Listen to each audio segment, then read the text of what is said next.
British advanced pain clinic, నొప్పి మాయం, surgery దూరం. For appointments 9155515563.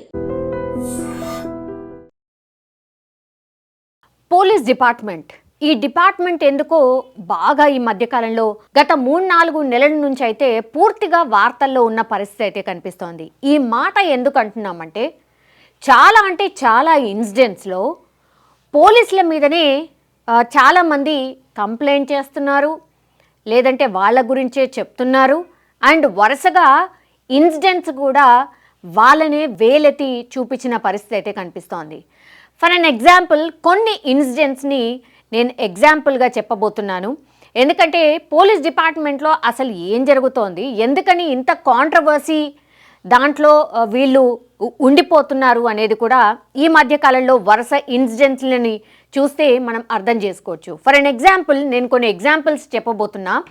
యాక్చువల్లీ దారి తప్పుతున్న కాకీలు వివాహేతర సంబంధాలతో ప్రాణాల మీదికి తెచ్చుకుంటున్న పరిస్థితి అయితే కనిపిస్తోంది. యాక్చువల్లీ పోలీస్ శాఖలో విధి నిర్వహణలో రాణించాల్సిన అధికారులు అక్రమ బంధాల్లో ప్రస్తుతం రాణిస్తున్న పరిస్థితి కనిపిస్తోంది. ఎందుకంటే గౌరవ కీర్తి పతాకాలు అందుకోవాల్సిన వారు కుటుంబీకులకు రెడ్ హ్యాండెడ్గా దొరికిపోయినటువంటి చాలా కేసెస్ కూడా ఉన్నాయి. భార్య నుంచి విడాకులు కావాలంటూ ఒకరు కోరుతున్నారు, కింది స్థాయి ఉద్యోగులతో రాసలీలలతో మరొకరు దొరికిపోతున్నారు, సహ ఉద్యోగులతో అక్రమ సంబంధాలతో ఇంకొకరు దొరికిపోతున్నారు.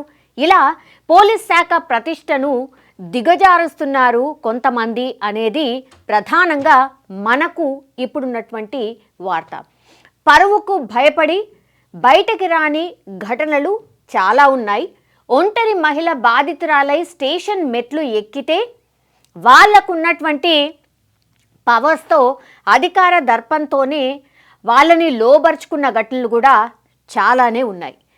ఏది ఏమైనా కొందరు అధికారుల తీరుతో పోలీస్ శాఖ అప్రతిష్ట పాలవుతోంది, దిగజారిపోతుంది. డిపార్ట్మెంట్ మీద చాలామంది వేలెత్తి చూపుతున్నటువంటి పరిస్థితి అయితే కనిపిస్తోంది. ఎందుకంటే దీనికి ఎగ్జాంపుల్ ఏం చెప్తున్నారు అంటే, నిన్న అంటే బుధవారం రోజు ఒక ఘటన జరిగింది. పోలీస్ శాఖ ఒక్కసారిగా ఉలిక్కిపడింది. అదే కామారెడ్డి జిల్లాకు సంబంధించిన incident. Bhiknoor police station SI, lady constable and computer operator చెరువులో దూకి ఆత్మహత్యకు పాల్పడ్డారు. యాక్చువల్లీ ఈ పర్టికులర్ ఇన్సిడెంట్ గురించి ఇంకా కొంత డీటెయిల్ నేను చెప్పబోతున్నాను. యాక్చువల్లీ కామారెడ్డి జిల్లాలో నిన్న జరిగినటువంటి సంఘటన ఏదైతే ఉందో ఇంకా కూడా పోలీసులకు ఈ ముగ్గురు ఆత్మహత్య, అసలు ఆత్మహత్య ఎవరైనా చంపి పడేశారా, ఇది అసలు ఇంకా కూడా అంతు చిక్కడం లేదు. అన్ని కోణాల్లో దర్యాప్తు చేస్తున్నారు. ఈ ముగ్గురు ఎవరైతే ఉన్నారో ఎస్ఐ సాయి కుమార్ కావచ్చు, ఆ తర్వాత లేడీ కానిస్టేబుల్ శృతి కావచ్చు, అండ్ కంప్యూటర్ ఆపరేటర్ ఎవరైతే నిఖిల్ ఉన్నారో వీళ్ళందరూ కూడా ఒక చెరువులో దూకి ఆత్మహత్య చేసుకున్నట్టుగా ప్రస్తుతం అయితే అంటే ఒక ప్రాథమిక అంచనాకే వచ్చారు. మరి అది హత్య ఇంకా తేలాల్సిన అవసరం ఉంది. దీనికి ఆధారంగానే ఈ ముగ్గురు సెల్ ఫోన్స్ ఏవైతే ఉన్నాయో వాటిని ప్రస్తుతం ఆధీనం చేసుకున్నారు పోలీసులు. ఆ తర్వాత డీకోడింగ్ చేస్తున్నారు కంప్లీట్గా ఏం జరిగింది, వీళ్ళ ముగ్గురు మధ్యలో అసలు ఎట్లాంటి సంభాషణ జరిగింది, వీళ్ళు ముగ్గురు కూడా ఆ చెరువు దగ్గరికి ఎందుకు చేరుకున్నారు, ఏమై ఉంటుంది అనేది పోలీసులు ఆరా చేస్తున్నటువంటి పరిస్థితి అయితే కనిపిస్తోంది. ఇప్పుడు బిక్నూరు ఎస్ఐ ఎవరైతే ఉన్నారో సాయి కుమార్, వాళ్ళ భార్య స్టేట్మెంట్ ఇప్పుడు కీలకంగా మారబోతోంది అని చెప్తున్నారు. ఎస్ఐ సాయి కుమార్ మరి ఎందుకని అక్కడికి వెళ్ళారు, అండ్ ఒక దగ్గర డ్యూటీ అంటే బీబీ నగర్లో డ్యూటీ చేసి బిక్నూర్కి ట్రాన్స్ఫర్ అయిన తర్వాత 1.5 year అయింది అని చెప్తున్నారు. ఆ మధ్య కాలంలో ఏం జరిగింది, మరి ఈ శృతి అనే కానిస్టేబుల్ వ్యవహారంలో ఏం జరిగింది, అండ్ ఈ నిఖిల్ ఆపరేటర్ ఇందులో ఎందుకు ఇన్వాల్వ్ అయి ఉన్నారు అనే అన్ని కోణాల్లో వీళ్ళ ముగ్గురు కుటుంబ సభ్యుల స్టేట్మెంట్స్ కూడా ఇప్పుడు కీలకంగా మారబోతున్నాయి. యాక్చువల్లీ ఈ లేడీ కానిస్టేబుల్ శృతి ఎవరైతే ఉన్నారో తను ఆల్రెడీ విడాకులు తీసుకొని ఉన్నారు కాబట్టి మరి ఏం జరుగుంటుంది ఈ ఇన్సిడెంట్లో, ఒక చెరువు దగ్గరికి వెళ్ళి ముగ్గురు మృతదేహాలు బయటపడ్డ తర్వాత యాక్చువల్లీ ఎస్ఐ ఏమైనా హత్య చేశాడా అన్న కోణంలో కూడా ఫస్ట్ ఒక అనుమానం అయితే వ్యక్తమైంది. ఎందుకంటే ఎప్పుడైతే చెరువు ఇన్సిడెంట్ జరిగిందో మొన్న రాత్రి lady constable Shruti and Nikhil dead bodies మాత్రమే దొరికాయి. ఈ ఎస్ఐ డెడ్ బాడీ దొరకలేదు ఆ రోజు. కానీ నిన్న పొద్దున మాత్రం ఎస్ఐ డెడ్ బాడీ కూడా దొరికిన తర్వాత మరి ముగ్గురు ఒక చెరువులో చనిపోయిన పరిస్థితి. పోలీసులు ప్రాథమికంగా ఇన్వెస్టిగేషన్ చేసి చెప్తుంది ఏంటి అంటే అక్కడ పెనుగులాట అండ్ అక్కడ పరిసరాల్లో ఉన్నటువంటి సిట్యుయేషన్ చూసిన తర్వాత శృతి ఫస్ట్ అంటే ఆ చెరువులో దూకే ప్రయత్నం ఏదో చేసింది. ఆ తర్వాత వీళ్ళిద్దరు కూడా కాపాడడానికి వెళ్ళి చెరువులో గుర్రపు డెక్క అండ్ ఆ పిచ్చి మొక్కలు ఏవైతే ఉంటాయో వాటన్నిటిలో ఆ అమ్మాయిని కాపాడబోయి వాళ్ళిద్దరూ ఆ వాటర్లో ఇరుక్కుపోయి ఆ పిచ్చి మొక్కల మధ్య ఇరుక్కుపోయి వాళ్ళు మునిగిపోయి చనిపోయినట్టుగా ప్రాథమికంగా అంచనా అయితే వేస్తున్నారు. కానీ ఈ లేడీ కానిస్టేబుల్ శృతి కుటుంబ సభ్యులు చెప్తున్నారు, లేదు కానిస్టేబుల్ మొహం మీద కొన్ని దెబ్బలున్నాయి, సో ఏదో జరిగింది, వీళ్ళిద్దరు మరి కొట్టి ఆమెను చెరువులోకి తోసేసిన తర్వాత భయపడిపోయి ఏం జరుగుతుందో ఏంటో, ఆ తర్వాత మనం కూడా అరెస్ట్ అవుతాం, కంప్లీట్లీ మన ఫ్యామిలీస్ కూడా ఆగమవుతాయి, ఆ అమ్మాయి చనిపోయింది కాబట్టి ఆ కేసు మన మీదకే వస్తుంది కాబట్టి భయపడిపోయి వాళ్ళిద్దరు కూడా చెరువులోకి దుక్కి ఆత్మహత్య చేసుకున్నారు అనేది ఇంకొక వర్షన్. కానీ ఇప్పటికీ కూడా యాజ్ ఆఫ్ నౌ కూడా అసలు ఏం జరిగింది అనేది ఇంకా కూడా అంతు చిక్కని పరిస్థితి, ఒక మిస్టరీ లాగానే మారిపోయింది. ఇప్పుడు పోలీస్ డిపార్ట్మెంట్ మీద అతిపెద్ద క్వశ్చన్ మార్క్ రేజ్ చేసిన ఇన్సిడెంట్గా కూడా మారిపోయింది. ఎందుకంటే రివైండ్ 2024 అనేది మనం అన్ని అంటే ఈ ఇయర్లో ఏం జరిగింది అనే వార్తలు చూసుకున్నప్పుడు పోలీస్ డిపార్ట్మెంట్కి సంబంధించిన వార్తలు చాలా ఎక్కువగా కనిపిస్తున్నాయి.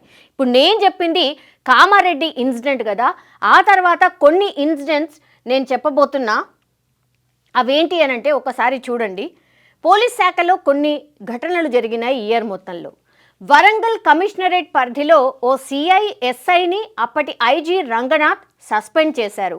గీసికొండ సిఐ దామెర ఎస్ఐ మధ్య అక్రమ సంబంధం బయటపడడంతో వారిని సస్పెండ్ చేశారు.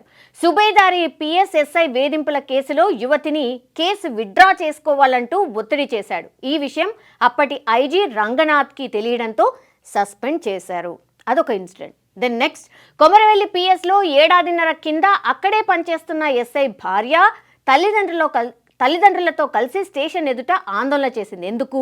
తన భర్త వేరే మహిళతో కాపురం చేస్తున్నాడు, తన పిల్లలను కూడా తన వద్దకు పంపడం లేదని ఆమె అక్కడ బైఠాయించి పూర్తిగా ఆందోళన చేసిన పరిస్థితి. అది second incident. Then next, Jawahar Nagar ఎస్ఐపై సతీష్ అనే వ్యక్తి ఉన్నతాధికారులకు ఫిర్యాదు చేశాడు. తన భార్య విడాకులు ఇవ్వాలని ఒత్తిడి చేస్తోంది. ఎస్ఐకి తన భార్యకు అక్రమ సంబంధం ఉందని, ఎస్ఐ క్రెడిట్ కార్డు సైతం తన భార్య వద్ద ఉందని ఆయన తెలియజేసిన పరిస్థితి. ఇది థర్డ్ ఇన్సిడెంట్. మహబూబ్ నగర్ సిసిఎస్లో పనిచేస్తున్న సిఐపై ఓ కానిస్టేబుల్ దాడి చేశాడు. అక్రమ సంబంధం విషయంలోనే కానిస్టేబుల్ సిఐపై దాడి చేశారని పోలీసు వర్గాల్లో ఒక చర్చ ఉంది. ఇది ఫోర్త్. దెన్ జగిత్యాల జిల్లా వనపర్తి రూరల్ ఎస్ఐ వివాహిత మహిళతో ఉండగా కొత్తకోటకు చెందిన ఆమె భర్త ఇద్దరిని రెడ్ హ్యాండెడ్గా పట్టుకున్నారు. ఇది ఇంకో ఇన్సిడెంట్. ఫిర్యాదు చేయడానికి వచ్చిన మహిళలపై కూడా కన్నేసిండ్రు కొంతమంది పోలీస్ డిపార్ట్మెంట్లో ఉన్నటువంటి వ్యక్తులు. అవి ఈ ఇన్సిడెంట్స్. అదేంటంటే పోలీస్ స్టేషన్కు ఫిర్యాదు చేసేందుకు వచ్చిన మహిళల పట్ల కొందరు అధికారుల తీరు కూడా ఇప్పుడు చర్చనీయాంశం అవుతోంది. బాధిత మహిళలకు ఫోన్లు చేస్తూ మెసేజ్లు, అశ్లీల వీడియోలు పంపించిన ఘటనలు కూడా చాలా ఉన్నాయి. కానీ బయటకు రాని ఘటనలు కూడా చాలానే కనిపిస్తున్నాయి. ఇలా పోలీస్ శాఖకు చెందిన అధికారులు అక్రమ బంధాల కేసులో పట్టుబడుతున్నారు. ఇటీవల కాలంలో జరిగిన ఘటనలకు కూడా ఆత్మహత్యలకు ఇవన్నీ కూడా దారి తీస్తున్నాయి అనేటువంటిది ఈ పూర్తి వార్తకు సంబంధించిన సారాంశం.